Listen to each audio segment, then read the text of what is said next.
Still on the subject of the Knitmaster 302, I'm not sure if you're aware of this, if you have this machine or know of it, but this machine can actually do plating with no additional feeders, just with the standard feeder on the sinker plate. And you can see here I've got two mixed wool yarns, about 2/8 they are, and I've plated the blue on the back and the grey on the front. I'm going to show you how we do this. It's not really so much a technique as just a method of threading the carriage. So I'm going to cast on 60 stitches for this sample. I'm going to go across a couple of times with the carriage to line the needles up and to open the latches. Okay. Now the yarn I'm using here is two wool yarns. They're both 2/8. These would normally knit individually on about a size 3 stitch, and of course plating, you're knitting the two yarns together, so you need double the stitch size that each of the yarns would knit at by themselves, so around a 6, but I like to knock it up a little bit just for a bit of slackness in the knitting, because I've found if you go exactly double sometimes it can be a bit tight. So I'm going to do about a 7. That should be good. So the grey is going to be my number 1 yarn, and that will show on the knit side, and my plating yarn will be the blue, and that will show on the purl side. So the yarn that is in the front of the feeder will show on the knit side, and the yarn that's at the back of the feeder will show on the purl side. So I'm just going to do a very simple cast on, and we'll get on with the knitting. So I'm just going to start off with the grey and get cast on. So I'm on tension 3 here,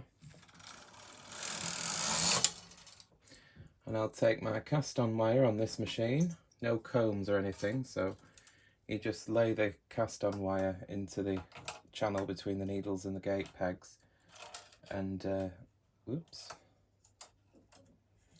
you bring out 2 needles on each side over the top of the wire to hold it in place, and then just knit a few rows, making sure the number 2 button is down, of course, otherwise the needles you brought out won't knit back.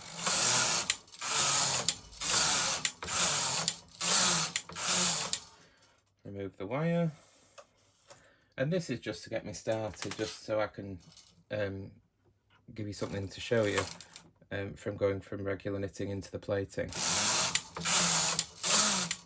So I've unthreaded the carriage here so you can see better which order the yarns will go and where they'll go. So first of all, I'm going to knock my tension up for the stitch size that the 2 yarns will knit at together, which in this case is 7.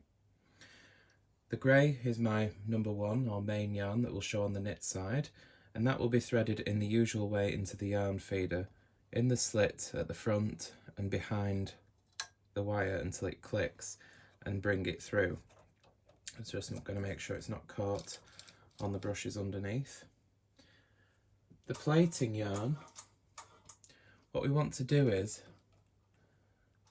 we'll bring the yarn behind, instead of bringing it in the slit like that at the front, we'll go behind the V shape there, like so, and bring it into this notch here at the side. Can you see that? This notch at the front of the yarn feeder. We'll bring it in at the side and then snap it behind the wire. And that is the plating yarn threaded, and all that is to do now, keep hold of this end and we can start knitting. And you'll see that as we knit,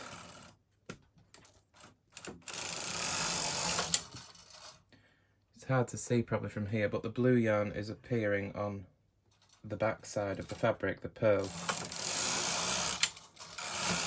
I can continue knitting.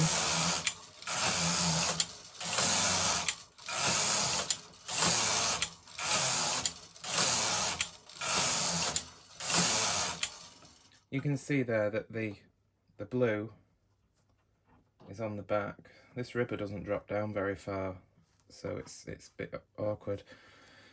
But I'll just remove the yarn from where I've tied it onto. You can see there we have the blue on the back and now the grey on the front.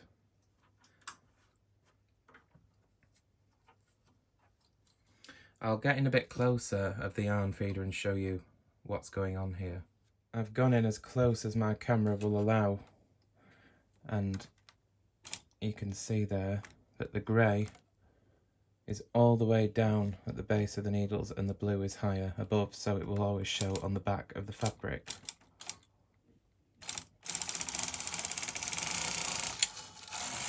Once again in this direction.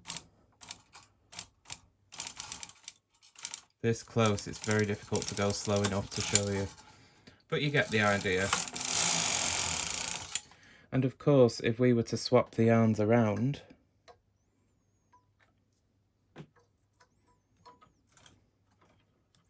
we would get a striped effect.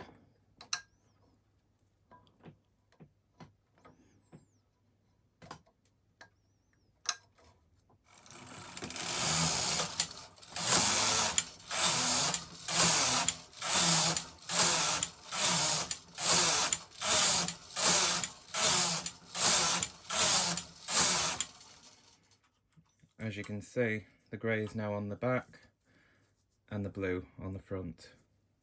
Had a bit of a mistake there at the beginning because of the sharp angle that the plaiting yarn was feeding, because I had it tied to my ribber handle. But apart from that glitch, you can see that plaiting is possible on the 302 with no feeders to add. You can just do it with the regular yarn feeder that's already part of the sinker plate. So there you go.